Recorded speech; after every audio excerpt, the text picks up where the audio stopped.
Tan and J Man show is back. Finally, after when was the last time we did an episode together? 3 weeks ago? Yeah, it was early May. Yeah. Yeah. It feels like a long time. A lot's done changed over the past 3 weeks. So you'll be hearing all about that, but it's good to be back on the Tan and J Man show with my co-host Tan the Man, T-Dog, Tanner Lee. How you doing there tonight, Tan the Man? I'm doing good, Jay, man. A little tired, a little sunburnt. Had a golf outing for work today that lasted about 5 hours. Poor son of a gun. Didn't wear sunscreen because I'm not very bright, and I am feeling the effects. I got sunburnt golfing Saturday, sunburnt golfing today, and looking a little red there on the webcam. So I wish I felt bad for you after a golf work outing. Sounds like the dream. I don't want your sympathy. So, well, you're in luck because you don't have it. Good, don't want it anyways. So, but no, looking forward to tonight's show. We got a lot to talk about. We have NBA playoffs, PGA Championship, MLB, probably some rabbit holes along the way. Mm-hmm. Normal Tan and J-Man show weekly segments. So gotta be a good time. But I brought some birdie or bogey with me, a birdie or bogey question with me tonight, I should say. So the Boston Celtics, they are getting ready to play the Indiana Pacers, the Eastern Conference Finals. This will be the Celtics' 26th Eastern Conference Finals appearance since 1970. What franchise has the second most Eastern Conference Finals appearances in that time span? Since what year? 1970? 1970. All right. Birdie Bogey is brought to you by Arlington Public House. Arlington Public House is upscale cuisine and cocktails with a casual atmosphere located 703 Main Street in Rochester, Indiana. Monday night is pizza night, dill pickle, supreme, cheese, pepperoni, margarita. For all your pizza needs, go to Arlington Public House. Open from 4 to 9 on Thursdays and 4 to 10 on Fridays and Saturday. Monday through Thursday, I should say. And 4 to 10 Fridays and Saturdays. So get some good grub. Yep, I'm always down for pizza. I eat pizza. Always. I probably eat pizza more than I eat anything else. Really? I probably eat pizza, even like if we're considering a frozen pizza or pizza at a restaurant or delivery, whatever, probably once a week. I would say, on average. So. Once a week, huh? I'm trying to think the last time I had pizza. I'm sure I've had it within the past week. I just don't remember. But I had it Saturday night. Yeah. Down for a good za. My body hates me when I do because I get acid reflux every time I eat pizza anymore. But I think it's just our age because for some reason I don't know what I ate on Friday night, but I about overdosed on Tums just to try to get through the night into Saturday. And 32 years old. Body doesn't react the way it used to red sauce for sure. Yeah. For sure. Tomato sauce, that acidic tomato sauce. So I always feel the after effects, but you know what? I keep going back. Yep. It's too hard not to keep going back. Yeah. So, but we'll see if you can get a birdie tonight. It's a birdie or a bogey. There's gonna be no pars tonight. So. Can you repeat the question? I'm sorry. Yes. So since 1970, the Celtics lead the NBA in Eastern Conference Finals appearances with 26. Who is second in that time span? Second in the Eastern Conference or second in Eastern and Western? Eastern Conference. Just Eastern? Okay. Just Eastern Conference. Clarification. Yep. All right. Yes, sir. So, while we're talking NBA, or we're discussing NBA during the birdie or bogey, let's talk about the NBA. The NBA playoffs, the Eastern Conference and Western Conference Finals are set. In the East, you have the number 1 seed Boston Celtics versus the number 6 seed Indiana Pacers. And in the West, you have the 3 seed Minnesota Timberwolves against the what's Dallas seeded? I think they were the 5. Were they the 5? The 5 seed Dallas Mavericks. So a unique 4 teams left. I mean, you got the Celtics, who are probably the best overall team out of those 4. You got the Pacers, who haven't been to the Eastern Conference Finals since 2013. Don't think many people probably had them get into the Eastern Conference Finals this year. They've had some luck on their sides as far as going against teams who have had injured key players, injured stars, etc. But hey, that's kind of the name of the game. And then on the Western side, you have the Timberwolves making their first Western Conference Finals appearance since 2000 and early 2000s. I want to say 2001, but I think it might have been 2003. It's Kevin Garnett years, early 2000s. Then you got Dallas Mavericks making their first Western Conference Finals appearance since the Dirk Nowitzki days. So nice to see some new blood. Yeah. Yeah, even with, of course, the Nuggets, they won it last year. They were still kind of new blood. Yep. But it was kind of nice to see Minnesota come back from 20 points down. It was just a choke job. That's what it was. I guess I didn't realize that until this morning because I didn't really watch any of it. I didn't watch it. I didn't watch it either. I was doing another podcast, but my Twitter feed was blown up about it last night. I bet. Yeah, because the first time I checked the score, it was like a 4-point game in the third quarter. I'm like, oh, okay. Yeah. Been a pretty good game throughout. I didn't realize they were down 20 at one point. But yeah, they're a fun team to watch. They're young. Anthony Edwards. Why am I starting with his name? Yeah, Ant Edwards.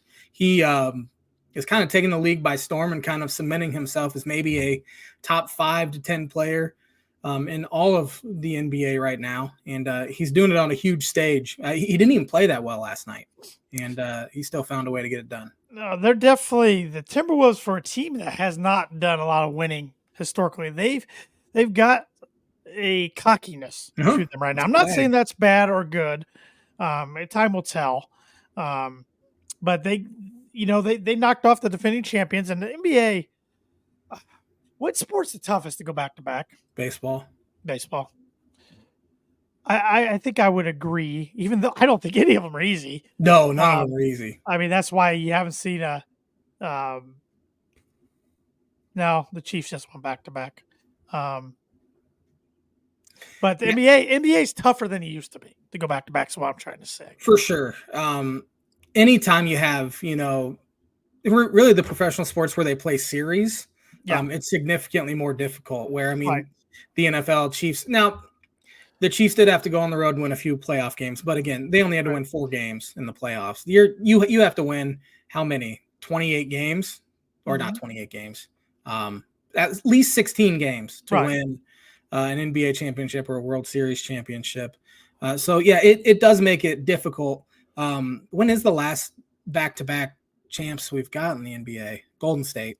They had a pretty good run. Right. Baseball, we haven't seen it since the Yankees in the late 90s, early 2000s. So it is getting increasingly more difficult, I will say, in both sports to do that. Mm-hmm. It's getting tough in the college landscape too. Mm-hmm. Unless you're Dan Hurley. Yeah, well, it's just incredible what UConn's done the last 2 years. But yeah, the Nuggets, they were an interesting team. It looked like they just didn't quite have it together in the playoffs. I don't know what that was, but I was pretty confident they were going to win last night. Being in Ball Arena, at home, been there, done that.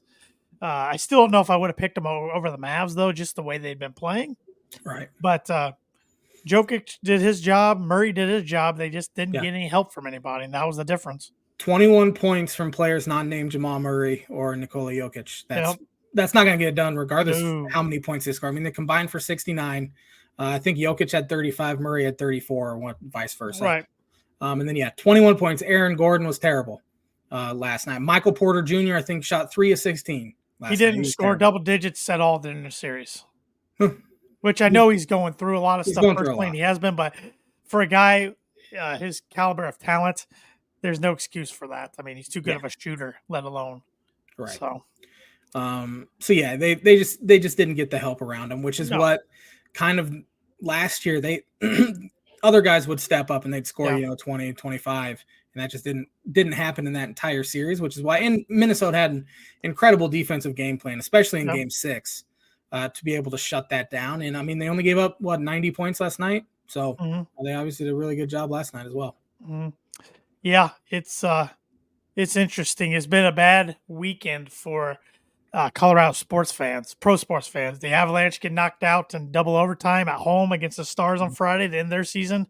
And then the Nuggets turn around in the same building and get knocked out Sunday. So as sad as it is, Denver sports fans are looking forward to the Broncos season starting because the Rockies are just worthless.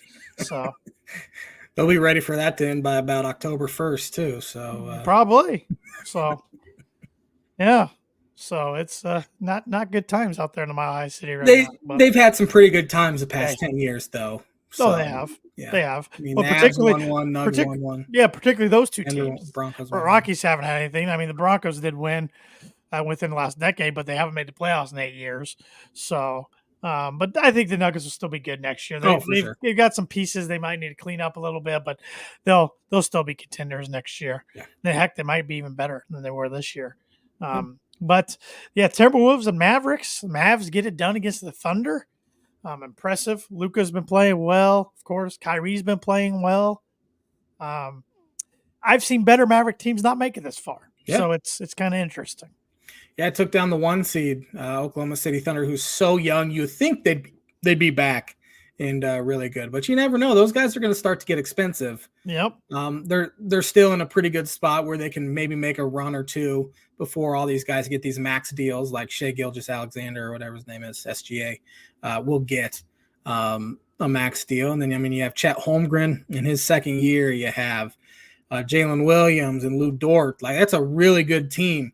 It just seems like it just felt like they couldn't hit that second gear against Dallas, which is ultimately why they ended up losing. Yeah, no doubt. On the Eastern Conference, of course, Celtics have been waiting for a little while. They beat the Cavaliers in 5 games, which I don't think shocked anybody. But the Pacers, Knicks went 7 games, which I had predicted, but I had predicted the Knicks would win in 7 games. If the Pacers got it done, like I mentioned, they did get some help on the injury front because the Knicks are as banged up as anybody in the league at the end of yesterday's game. But still, despite all that, to go into Madison Square Garden where the place was rocking because they haven't seen the Knicks do much in years. Yeah. They were, the media was willing the Knicks on. Everybody wanted to see Knicks Boston for ratings, for all types of things. Pacers shoot over 61% yesterday and get it done pretty easily. Yeah. It's hard for the NBA to help the Knicks in when the Pacers are shooting 61% because they probably gave a little bit of a push to those officials. Sure. But I actually think the Pacers got a bigger advantage in round 1 with the injuries because no Giannis, and then Lillard missed a game or two as well. That's probably the round that they look at and say, man, we were really fortunate because I think the difference between the 2-seeded Knicks and the 6-seeded Pacers, I think they're 2 games apart, 2 or 3 games apart. They're pretty similar. Both had superstar point guards in Tyrese Halliburton and Jalen Brunson, and the Pacers supporting cast stepped up yesterday. And Halliburton was really good, but yet other guys step up, and TJ McConnell, for one, off the bench, has turned into maybe the best backup point guard in the NBA, and he was huge yesterday. So yeah, it's pretty wild. The state of Indiana has had some crazy momentum here in 2024, I would say. Purdue was national runner-up. You got the Fever drafting Caitlin Clark and all the buzz around that. Now the Pacers find themselves in the Eastern Conference Finals. And also this week, sandwiched in between Game 3 and 4 at Gainbridge Fieldhouse, will be the Indianapolis 500, the biggest race in the world, happening at the Brickyard at Indianapolis Motor Speedway on Sunday. So, all eyes are kind of around Indianapolis, which it was that way in the All-Star weekend this year. So a lot going on, but I expect the Pacers to beat the Celtics in the series? No, I don't. Actually, I think my prediction is Celtics in 5. What's your prediction? That's exactly what I was thinking. Celtics in 5. Maybe Pacers can squeak out an extra one at home. Maybe they're pretty good at home. Force a game 6, but I think Boston's the best overall team left. I agree. I think it's Jason Tatum's time to finally get one. Jaylen Brown's time to finally get one. The Pacers, unbelievable run. Of course, they were helped with some injury issues, but again, you still got to win. Still got to win. You can't make that as an excuse as to why your team loses or wins, for that matter. But it's such a big step for this franchise because they're young. They should be good again next year, and it's got fan energy back. Something I feel like's been lacking around the Pacers for a decade. Yeah. And Indiana is a basketball state. You know that as well as anybody. It's a basketball state collegiately and professionally. They always have backed the Pacers pretty well. It's just the Pacers have been boring for a long time. And we were just talking about last time you and I did a pod together, or no, I think it was Webby and I 2 weeks ago, how the Pacers had in the last decade since they had got past the first round. They had been swept multiple times the first round, had 4 head coaches, 2 resets, yada, yada, yada. So to find themselves here right now is pretty spectacular. I mean, it's all just it's gravy on top. Oh, for sure. Yeah, they're playing with house money at this point. Travis Watching, big Pacer fan and a sponsor of the J-Man's Book Prediction Week every week, says Pacers are 3-2 against Boston this week. Porzingis being out first 2 games and Boston helps. That is true. But realistically, going with Boston in 6. Yeah, I think that's pretty fair. And I think a lot of Pacers fans would take that, honestly. Just don't get swept. Build some momentum heading into next year. Obviously, you want to go out there and win and go to the finals and all that. Right. But again, playing with house money at this point. Yep. And to go back to the Pacers beating the Knicks, Knicks are another team I think are going to be contenders next year. Mm-hmm. I think they're in pretty good shape too, as a lot of NBA other fan bases might hate it.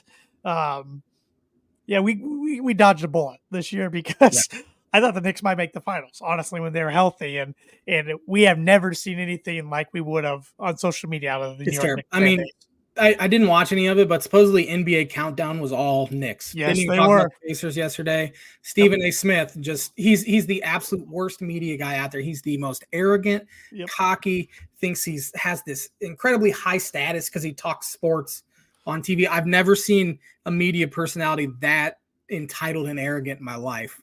Cannot stand the guy.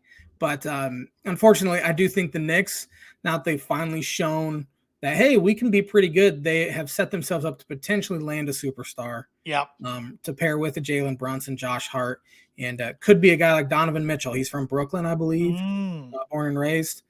So if Cleveland wants to try to get rid of him and trade for some picks, Miami's also been mentioned with Mitchell. But would not surprise me to see the Knicks finally, for the first time and really since Carmelo, become big-time players for a big-time superstar that they haven't been for whatever reason. Yeah, I'm looking here. I'm pulling up a list for free agents this summer. Tyrese Maxey is going to be a free agent for the Sixers. Mm-hmm. Paul George going to be a free agent. It's a player option, though. LeBron James, player option. He's not going anywhere. Yeah, I don't think he's going anywhere. He might just. Well, I wonder if he has to make his decision before the draft to see where Brown goes. He shouldn't even be drafted. No, he shouldn't have be in the NBA. But shouldn't even been invited to the combine. No. Pascal Siakam, who the Pacers need to resign, and that helped turn the Pacers whole season around. They made an aggressive move at the trade deadline, something they've never really done in the past or done well. I guess the year everybody thought was going to be the Pacers' year, they went out and got Evan Turner, and it kind of backfired on them. OG Anunoby, he's a free agent, player option. James Harden, DeMar DeRozan, Miles Bridges, is he out of jail? He should be in jail. Malik Monk, Tobias Harris. Man, a lot of Kentucky guys. D'Angelo Russell, player option. He'd be a nice pick for somebody. Nobody else that really. Maybe Lillard. Klay Thompson's a free agent. He's getting older, though. Yeah, he did not have a good year either. Of course, he was coming off some knee injuries, too.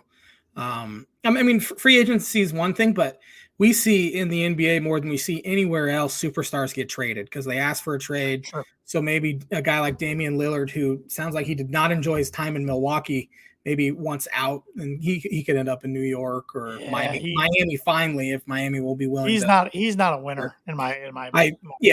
I completely agree with you. He seems kind of like a Chris Paul type, where he's a superstar, but he's never going to win anything. Right. Really, I put Harden up there. Same. I put Paul George up there. Yeah. I mean, those Clippers teams should have been a lot better. Of course, Kawhi dealt with injury issues, but it just seemed like they always underachieved. Phoenix extremely underachieved this year. And then they fired their coach that they gave a 4-year extension to. That was stupid. They fired Vogel and then hired Budenholzer. Kevin Durant's also that guy. I know he did win with Golden State. He had to surround himself by maybe the greatest team ever. He can't do it by himself. Can't do it by himself, and maybe he's kind of a cancer there because that Phoenix team should have been a whole lot better. So, who do you like in the West and how many games? I think that thing goes 7. I think that has a chance to be a really good Russell Westbrook as well. Good call there. Yeah, and he's a free agent too, which I don't know why anybody want him at this point of his career. At this point of his career, he was. 7 years ago, that dude might have been considered the best player in the NBA. He Yeah, was a yeah. walking triple-double.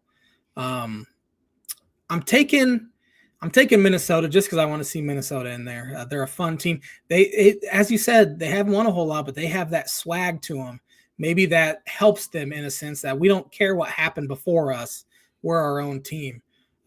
So I'm rooting for Minnesota, and I think they win in 7. Although Luka can absolutely put a team on his back. Sure can. I'm taking Minnesota in 6. Yeah, I mean, my only rooting interest really is the Pacers. Other than that, I don't care anymore. But no, it should be a really good series, a fun series.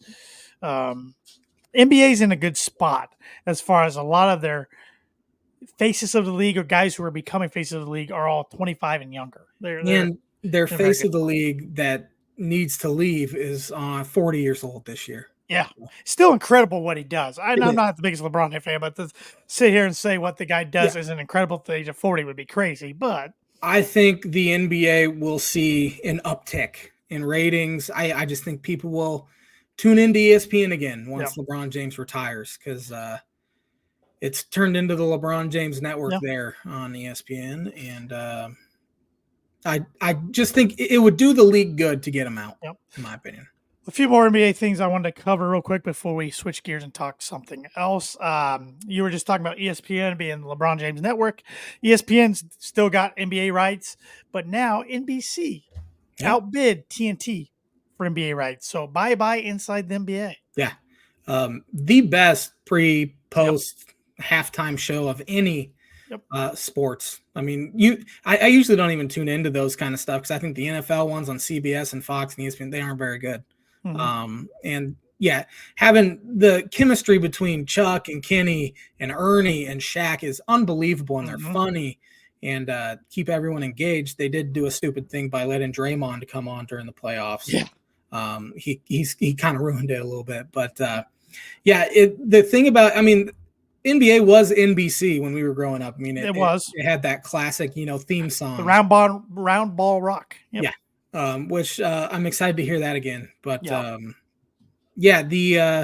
hopefully, I know Chuck had something in his contract that if the NBA were to be, somebody would outbid TNT for the NBA, that he would be he's able to get out of his contract with TNT. So we'll see how that comes to fruition.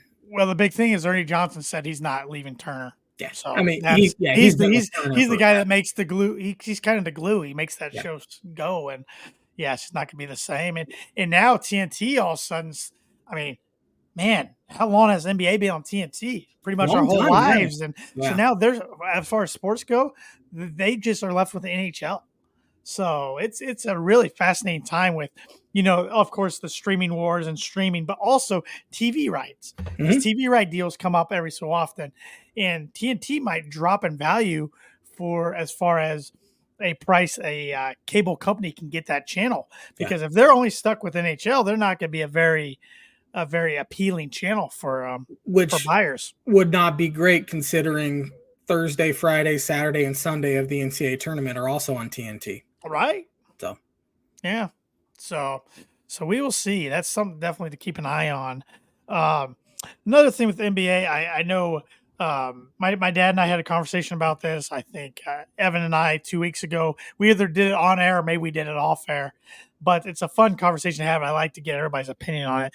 When you think of the NBA, what couple franchises come to your mind as just not relevant, don't bring in a lot of profit, never really been good during our lifetime? Because I definitely think there's more franchises in the NBA under that category than the other major sports. The first one that popped in my head was Charlotte Hornets. Yeah.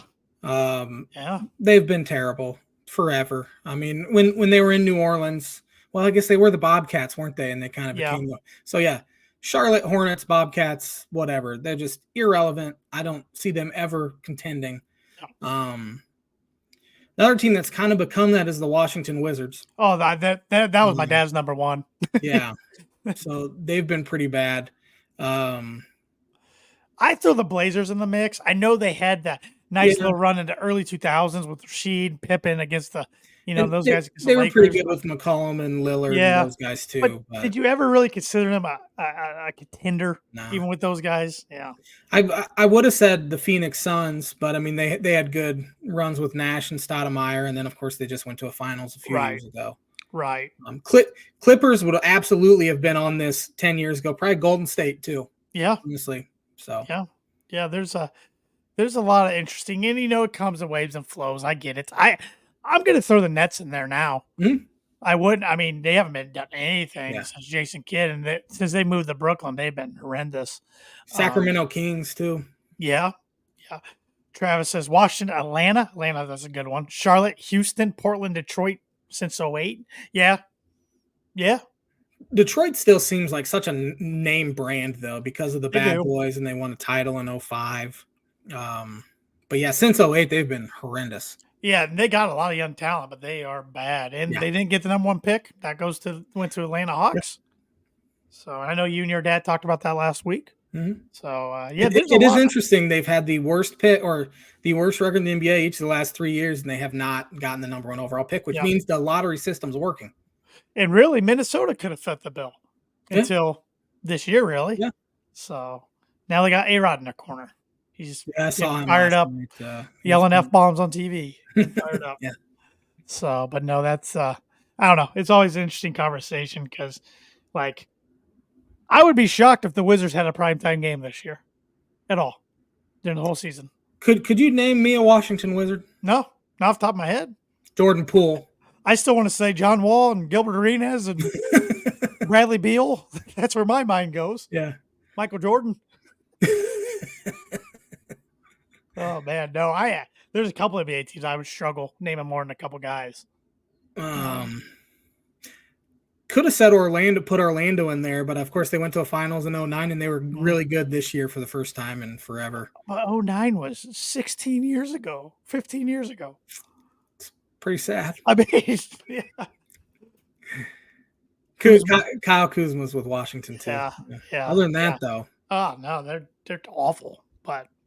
But it is. But there's more parity in the NBA right now than there's been in a long, long time. Yep. So, and it's no longer the super teams, the Golden States, the LeBron James's teams, And we don't talk a lot of NBA throughout the regular season on here because I find the regular season boring. But I've watched a lot of these playoffs and I've found them pretty enjoyable. So yeah, I usually start tuning in about conference championship time. Then I'll start watching a little bit. I've watched maybe 20 minutes total. Yeah. Well, they're just so long, and like the NHL, they're just so long too. Even though playoff hockey is pretty fun to watch, it is. But which that'll be interesting because you got a New York team still in there with the Rangers against the Florida Panthers, who, in my opinion, at one time was the worst franchise of the four major sports. Was the Florida Panthers at one time, but they've really turned it around. And then you got the Dallas Stars, and going to be facing. I don't think that it's been decided. Maybe it has between the Canucks and the Oilers, but either way, Canadian team's still in it, and the Canadian team hasn't won it since '93. So, is that the last time they've been?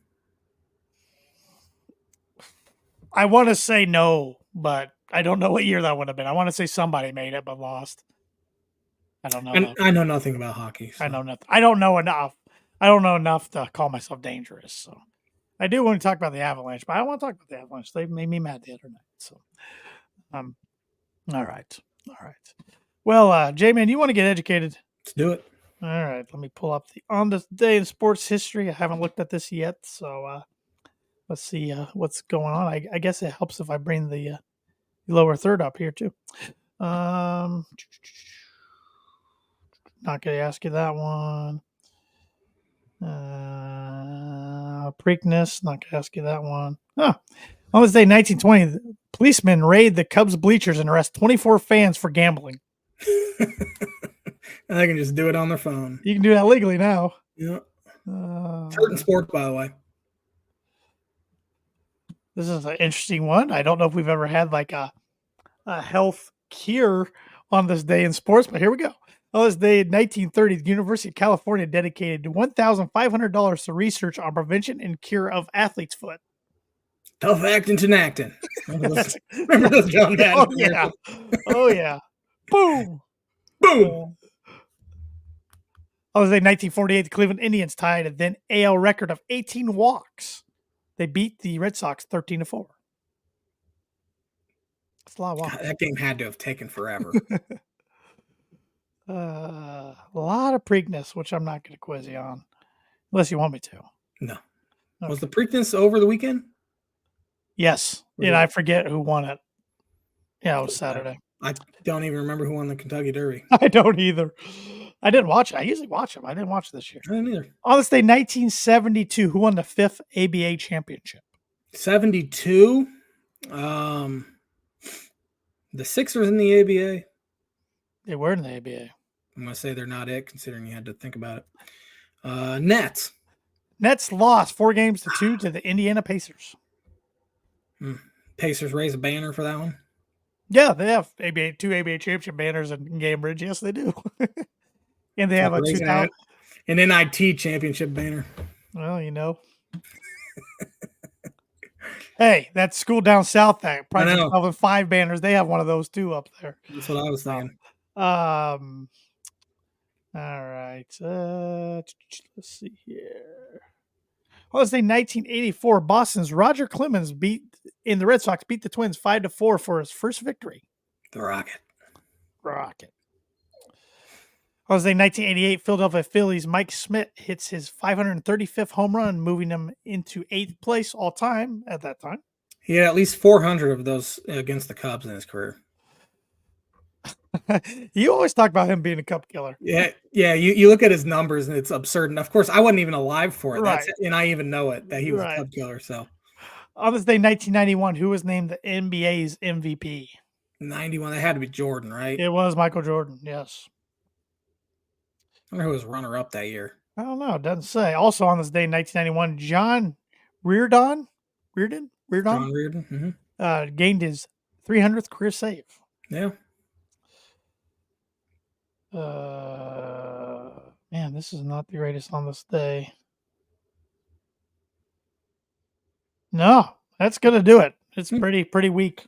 Pretty weak on this day. Unless you like horse racing, then it was a very strong on this day. But we know nothing about horse racing. We know nothing about cricket. Not doing any of that. But the Let's Stay segment is brought to you by, like as every week, Mooney Woodcrafts. Mooney Woodcrafts is a veteran-owned and operated woodcraft shop based out of Texas with Indiana grassroots. They provide 100% hand-cut custom designs that fit your needs, and their pieces are a great addition to any home, office, or man cave. You can see some of their recently completed projects by visiting them on Instagram and on Facebook at Mooney Woodcrafts is their handle on those. And if you let them know the Tan and J-Man Show sent you, you get 15% off your first sign order. Get your sign orders in for Father's Day. Father's Day is coming up here in just a few weeks. It would make the perfect gift for your dad. Even if he's not a sports fan, that's okay. Thad can make military signs. He can make wedding signs. He can make family signs. He can make all kinds of things. He can make growth charts. So anything you want made out of wood for a sign, get a hold of Thad, and he will take care of you. And he's right there. Speaking of the devil, he says, sponsor agrees, no horse racing. I can actually add one to the On This Day this year. On this day, 18 years ago was the Michael Barrett, AJ Pierzynski brawl. 18 years ago? 2006. 18 years ago. Everything just makes me feel old anymore. That was a rough one when I saw 18 years ago. A kid born on that day was graduating high school. Likely. Yeah, it hits me all the time when I see these. But I went the other day, I don't remember what restaurant my wife and I were at, but we went to the bar and they had one of those signs that 2003. People turned 21 born in 2003. I remember going into a restaurant the day before my 21st, and it was, January 25th, 92. You must be older than this. And now what's the date today? May 20th, 2003. Good Lord. Unbelievable. But PGA Championship, the second of 4 majors, has come and gone over the weekend. It was at Valhalla Golf Club down in Louisville, Kentucky. I went 10 years ago in 2014, was there for the third round. Your boy Roy McIlroy won that year, and that was his last major championship victory to date. He did not get it done yet again, Josh. Yep. But Xander Schauffele did get it done for his first career major victory. He got it done by 1 stroke over Bryson DeChambeau. Xander was a wire-to-wire leader, which is pretty impressive. That is very hard to do in any golf tournament, let alone a major. And he broke the record for lowest score total over 4 days in a major. 9th year in a row, an American has won the PGA Championship. Dang. I think the last non-American was the Australian Jason Day back in 2014. I don't hear about 2015. anymore. Excuse me. Yeah. He's in contention every once in a while. He seems that his back flares up, but he's had a decent year last year, and this year he's playing all right too. So he's starting to come around He again. had that bout with vertigo too, didn't he? Yes, he did. I forget what major that was. It might have been the PGA that year that he won, that he kept kind of falling down and having to take a break. But besides Xander, the big news was Scotty Scheffler, number 1 player in the world, getting arrested Friday before round 2. Still a situation that sounds like it was just a miscommunication all over. Definitely. But he went behind bars, was charged with 4 different things at the time, and now the charges have been dropped. So, which was very predictable. Yeah. But what a wild, crazy scene around the sports world Friday morning. I mean, awful incident that a security guard lost his life around Valhalla in a car accident. So that set up the scene for everything that happened. But just wild to see Scotty Scheffler in an orange jumpsuit with a mugshot. And then a couple hours later, going out to the golf course, not only playing well, but playing very well and shooting 66. Well. Yeah. I obviously feel for Scotty. I feel for the cop too, because he's on edge anyway, because a guy died and all of that. But the police report made it sound like Scotty dragged him from his car. It made no sense, the police report, and only Scotty could afterwards be like super nice about everything. Yeah, he's one of the nicest guys on the PGA Tour, and that's why all the players were like, we know this isn't going to be a big deal because that's not Scotty. That's not a big deal. Yeah. Yeah, it just seemed like a complete miscommunication, or the cop just was way too on edge to be out there and made an incredibly poor choice. And I'm sure he feels like an idiot now. I'm sure he does. He does. So. But Scotty played well round 1, round 2. Even played well yesterday. Round 4 did not play well on Saturday. Broke actually his record of rounds under par. Yeah. Because he shot over par. It kind of took him out of the tournament. But it was a fun PGA Championship as far as a lot of big names in golf all jumbled going into Sunday on the leaderboard. That's always entertaining. I was really hoping Xander was going to miss the 5-footer. Almost did. Because I want to see playoff. I want to see more golf. I want to see fireworks. And you like him or hate him, Bryson DeChambeau brings some eyeballs to the game. And the crowd was really behind him yesterday, which is interesting to me since he is part of Live Golf. But they got to figure this thing out because these Live Golf guys show up major to major, put on pretty good performances to where I see 2 sides of it, The golf fans are getting hurt by this because besides 4 tournaments a year, you're not seeing the best players in the world all playing together. Like, for instance, my wife, myself, and my parents, we're all going to the Memorial Tournament here in a couple weeks over in Columbus, Ohio, which we're looking forward to doing that. It's one of the bigger non-majors, but we're getting robbed of seeing a lot of the best players in the world. Bryson DeChambeau, John Rahm. I could go on because Brooks Koepka, Cam Smith, because they're playing over in Live. But I could also see the flip side that makes the majors more interesting when it's only 4 times a year where all these players come together.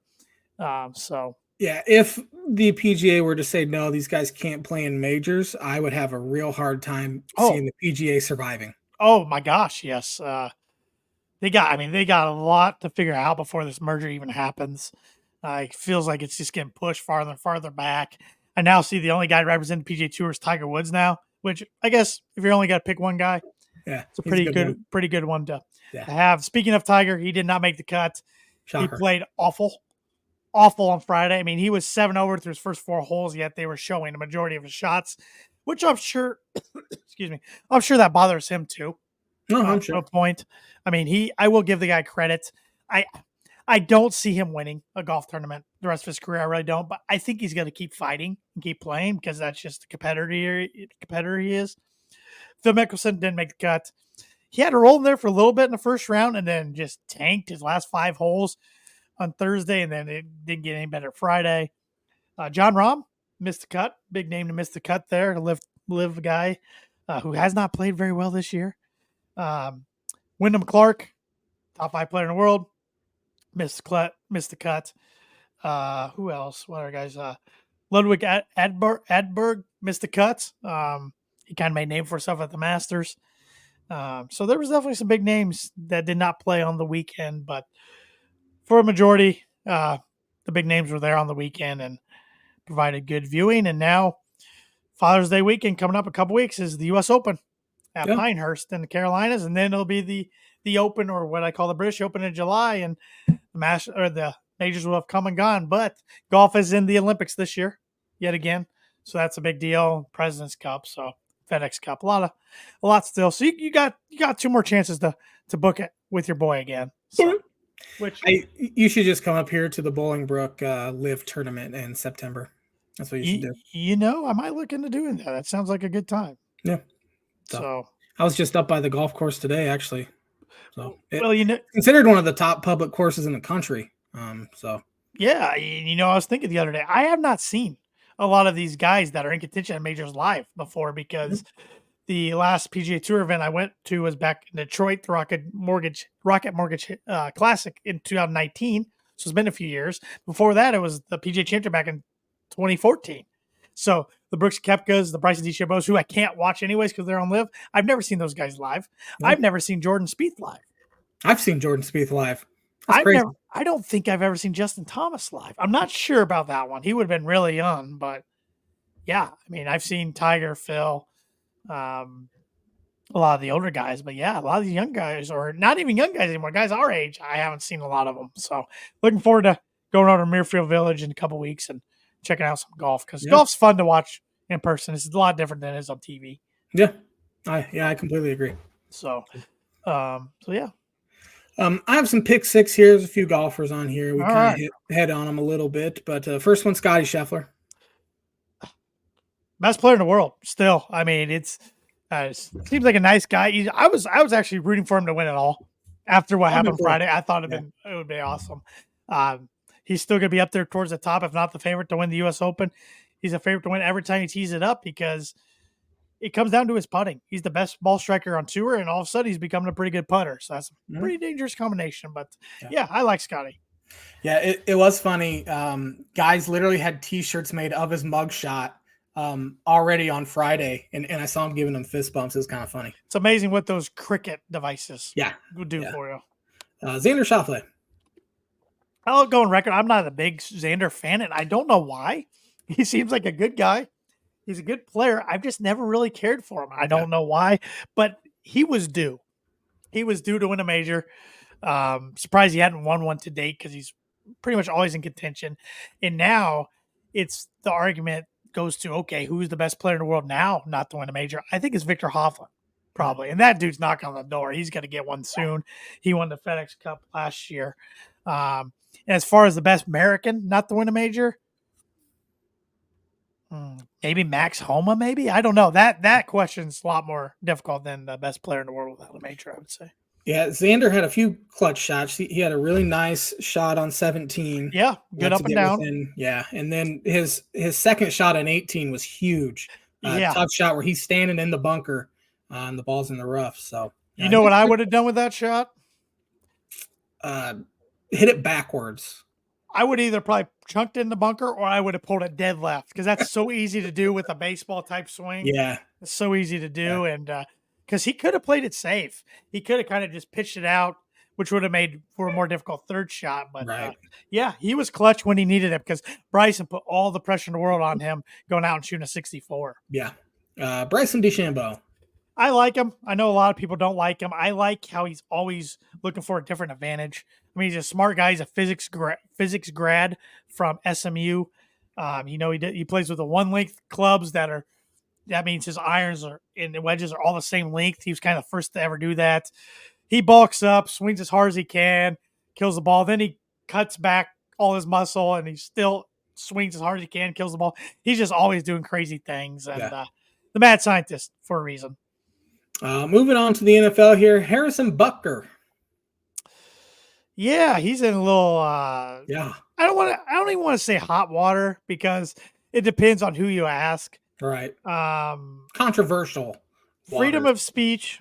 So, but he probably shouldn't have said what he said because anytime you say something controversial, there's going to be people on both sides.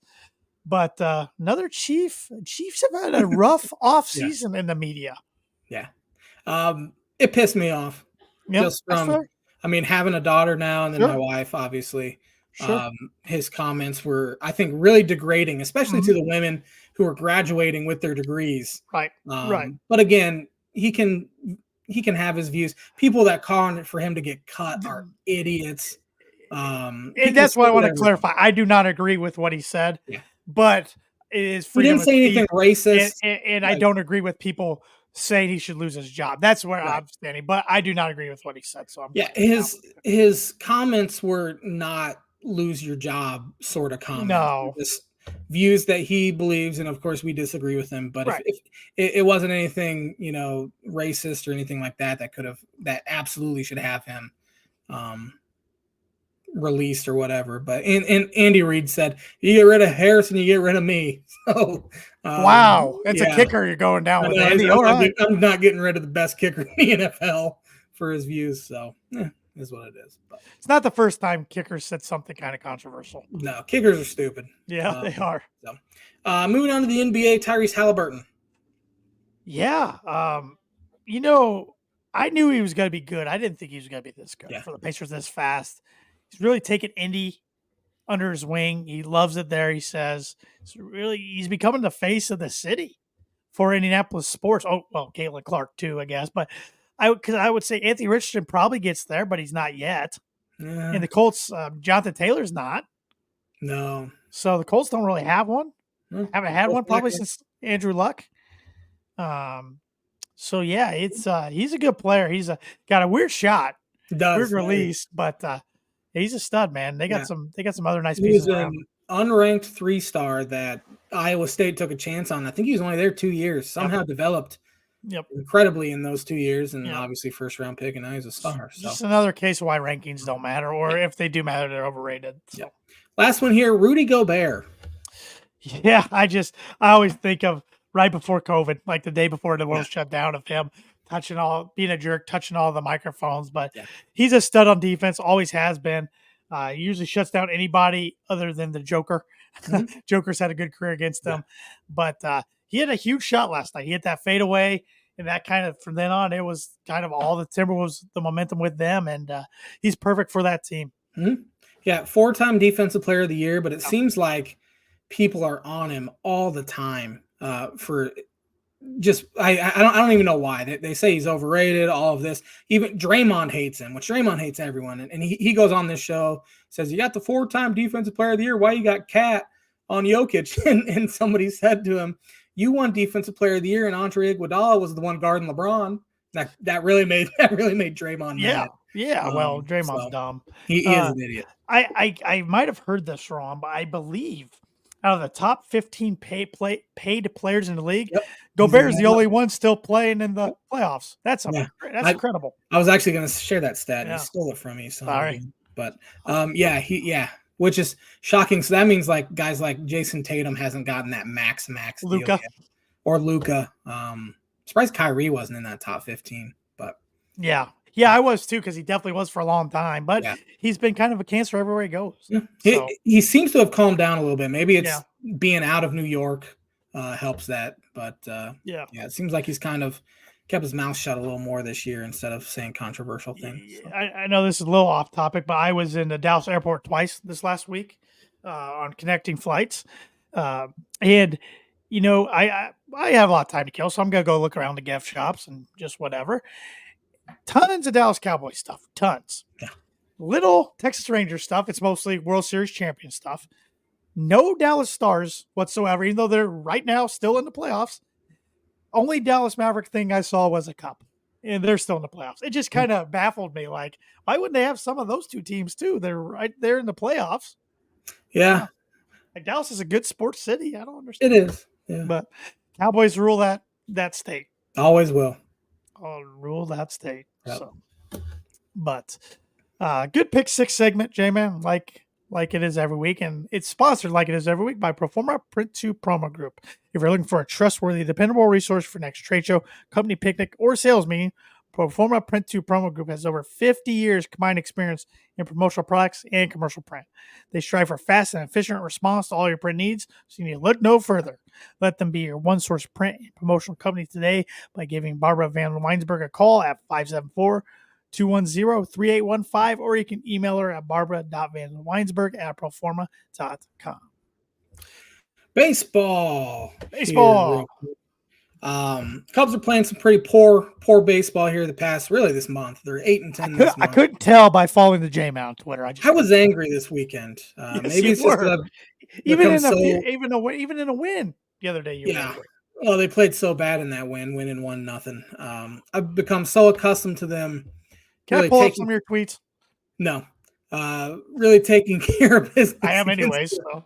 Pittsburgh Pirates that losing 3 of 4 at home to them is I was not happy with that. But they're 8-10 in May.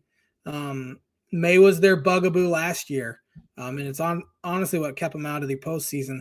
They were at 500 or above in every month except May when they went 10-18. They were also 12-16 in September, which did not help matters. But 10-18 in May last year.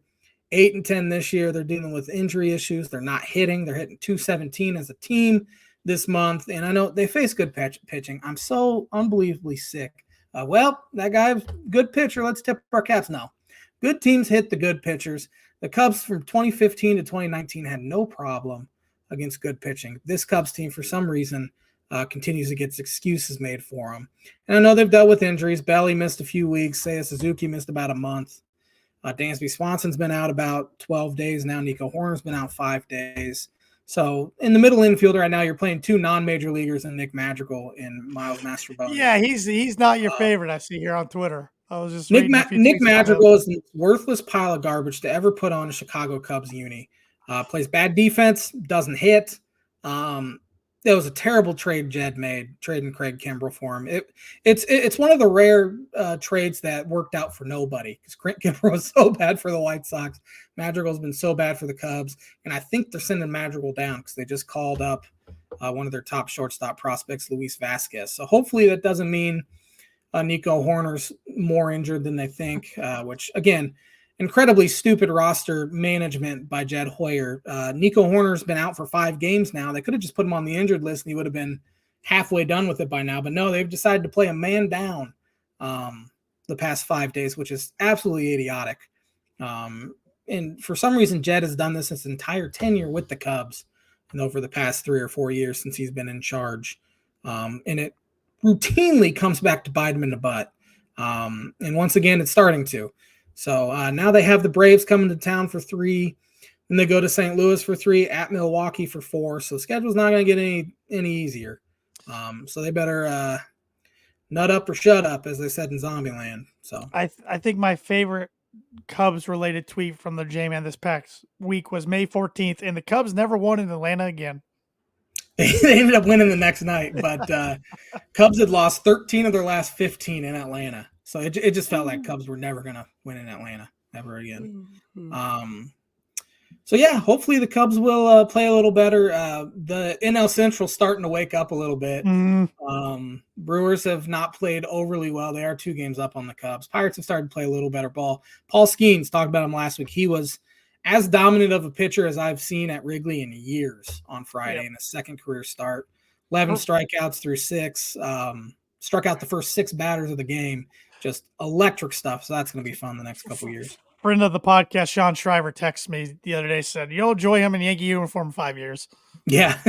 Yeah. Once he hits arbitration, the Pirates will look to trade him. But they have a good, really top 3 in the rotation. Now, Jared Jones has been one of the best rookies in baseball. He'd probably be Rookie of the Year right now if it was not for Shota Imanaga.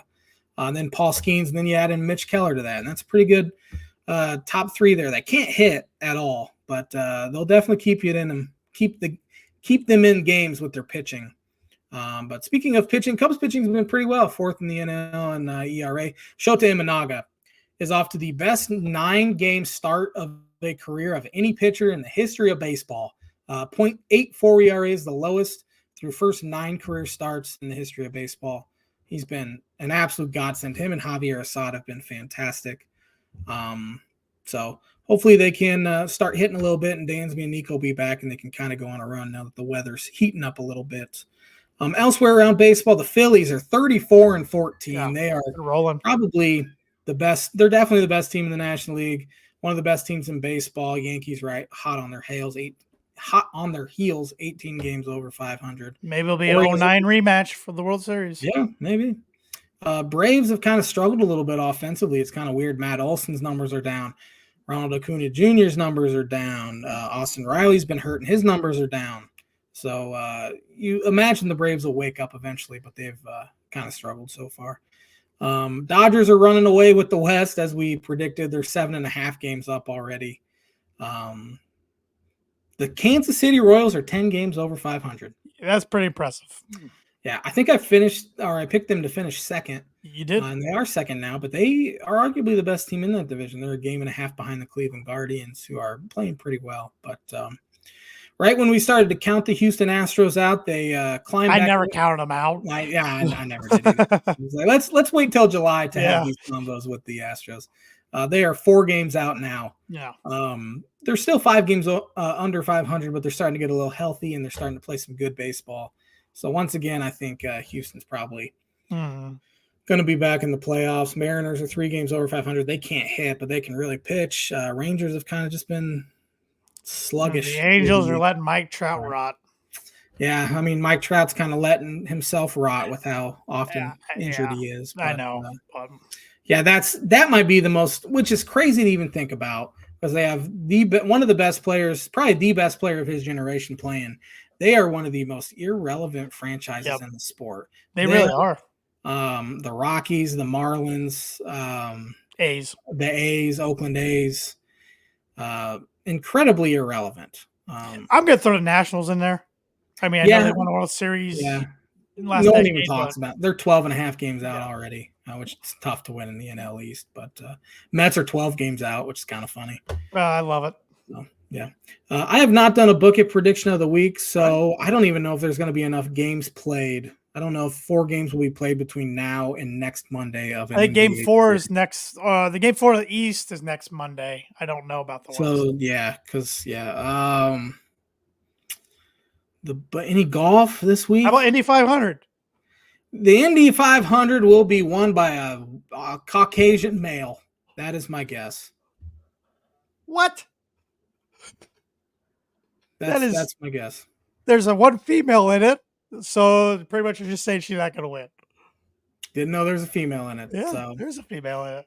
I apologize. I could not care less about the Indy 500. I have watched maybe 30 seconds of my entire life, and that's going to continue. So I don't even care if I offend any of you Indiana people out there. I'm rooting for Kyle Larson. He's pulling the double, NASCAR and IndyCar.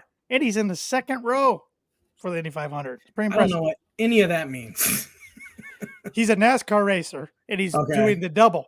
He's racing the Indy 500 Sunday, and then going to race the Coca-Cola 600 at night. That's cool.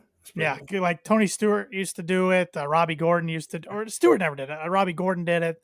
There's been a couple, but usually they don't do well. But this is the first time he's ever raced any car, and he's starting in the second row of the Indy 500. So I'm not gonna pick him. I'm hoping he wins, but I'm gonna go with